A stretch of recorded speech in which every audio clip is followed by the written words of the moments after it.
Hello दोस्तों, आइए आज हम लोग जानते हैं भारत की कुछ नदियों के बारे में। ये वीडियो आपके लिए जनरल कंपटीशन एग्ज़ाम के लिए इम्पोर्टेंट होगा।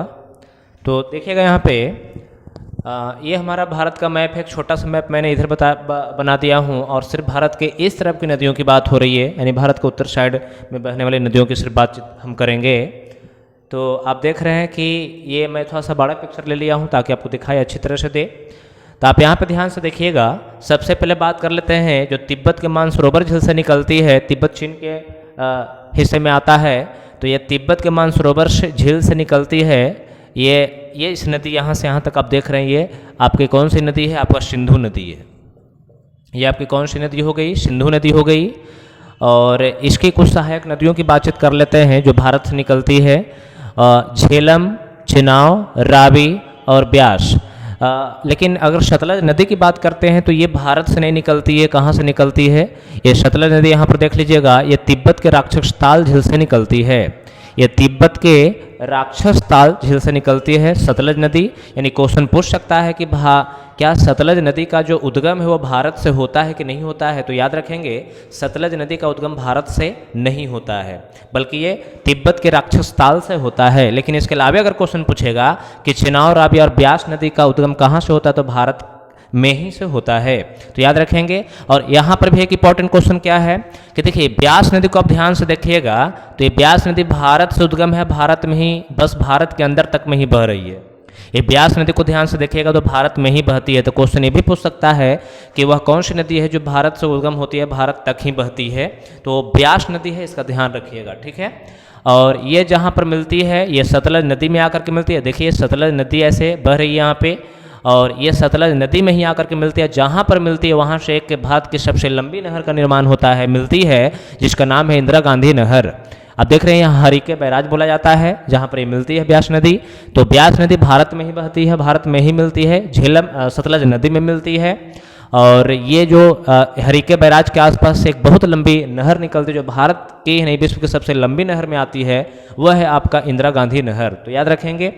तो कुछ नदियों की बात कर लेते हैं जो सिंधु तथा चिनाव की। हाँ, सिंधु नदी की सबसे लंबी सहायक नदी की अगर बात करेगा तो देखिए चिनाव नदी है।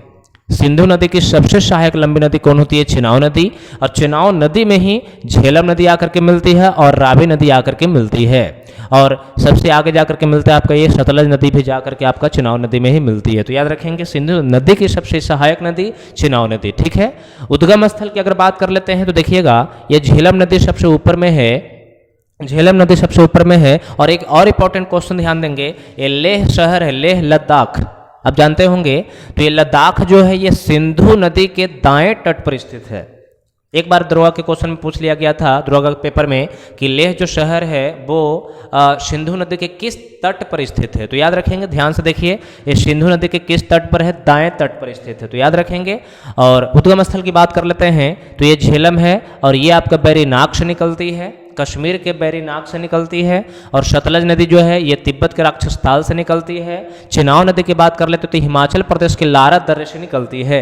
हिमाचल प्रदेश की चिनाव नदी, या देखिए हिमाचल प्रदेश के लारा दर्रे से निकलती है। ये झेलम है आपका, झेलम जो है आपका बैरीनाग से निकलती है, कश्मीर के बैरीनाग से निकलती है। और ये आपका चिनाव हिमाचल प्रदेश के लारा दर्रे से निकलती है। रावी नदी की बात करें तो हिमाचल प्रदेश के रोहतांग दर्रा, यहाँ पर देख लीजिए हिमाचल प्रदेश के रोहतांग दर्रे से निकलती है। और ब्यास जो है ये भी रोहतांग दर्रे से निकलती है। और मैंने पहले ही बताया कि सतलज में जाकर के हरिके बैराज के पास ये क्या करती है? मिलती है। तो अगर लाइन याद रखेंगे ऊपर से नीचे की ओर तो झेलम, चिनाव, रावी, ब्यास, सतलज। कभी कभी क्रम भी पूछ देता है कि सही से ऊपर से नीचे का क्रम क्या है? तो झेलम, चिनाव, रावी, सतलज, ब्यास। झेलम, चिनाव, रावी, ब्यास, सतलज। झेलम, चिनाव, रावी, सतलज, ब्यास के बाद सतलज सबसे नीचे है और झेलम सबसे कहाँ है? ऊपर है। तो याद रखेंगे। और कुछ इंपॉर्टेंट क्वेश्चन की बात कर लेते हैं। हिमाचल प्रदेश में चिनाव को आखिर कारण क्या है कि चंद्रभागा कहते हैं? हिमाचल प्रदेश में चिनाव नदी को चंद्रभागा क्यों कहते हैं? तो याद रखेंगे ये चंद्र तथा भागा दो नदियों के मिलने से ये चिनाव नदी बनता है। इसलिए हिमाचल प्रदेश में कभी कभी कहा जाता है कि चिनाव नदी का दूसरा नाम क्या है? तो चंद्रभागा भी इसे कहते हैं। तो याद रखेंगे चंद्र भी एक अलग नदी है, भागा भी अलग नदी है, तो दोनों नदियों के संगम से चिनाव बनता है, इसलिए इसको मिला करके चिनाव नदी को चंद्रभागा भी कहा जाता है। ठीक है, ये सिंधु की सबसे बड़ी सहायक नदी है, मैंने पहले ही बता दिया। ब्यास और सतलज के संगम पर देश की सबसे लंबी नहर इंदिरा गांधी नहर प्रवाहित होती है, जिसकी राजस्थान में लंबाई सिर्फ 470 किलोमीटर है। देश की सबसे लंबी नहर, भारत की सबसे लंबी नहर कौन है? तो इंदिरा गांधी नहर, जो राजस्थान में इसकी लंबाई कितनी है? 470 किलोमीटर है। ठीक है, अब ध्यान देंगे, कुछ और बात कर लेते हैं कि ये जो ऊपर की नदियां हैं, इसमें एक और ख़ास बात क्या है कि एक सिंधु जल समझौता हुआ था। वो इसलिए 1960 में सिंधु जल समझौता हुआ था। इसमें जो आप देख रहे हैं कि ये 5 नदी ये हो गई, एक सिंधु नदी, 6 नदियाँ हो गई। 6 नदियों को 3 नदी भारत में कर दिया गया, 3 नदी पाकिस्तान को कर दिया गया। पानी को लेकर समझौता किया गया था, जिसमें कहा जाता है कि भारत को ब्यास, रावी तथा सतलज नदियाँ दे दिया गया, जिसमें 80% पानी भारत इस्तेमाल करता था, 20% पानी चाहे तो पाकिस्तान इस्तेमाल करता था। और फिर इसमें दूसरी बात, पाकिस्तान की कौन कौन सी नदियाँ दी गई? तब पाकिस्तान को सिंधु, चेनाब और झेलम नदियाँ दिया गया। इसमें यह बात कही गई कि इसका 80% पानी पाकिस्तान इस्तेमाल करेगा, 20% पानी कौन इस्तेमाल करेगा? भारत करेगा।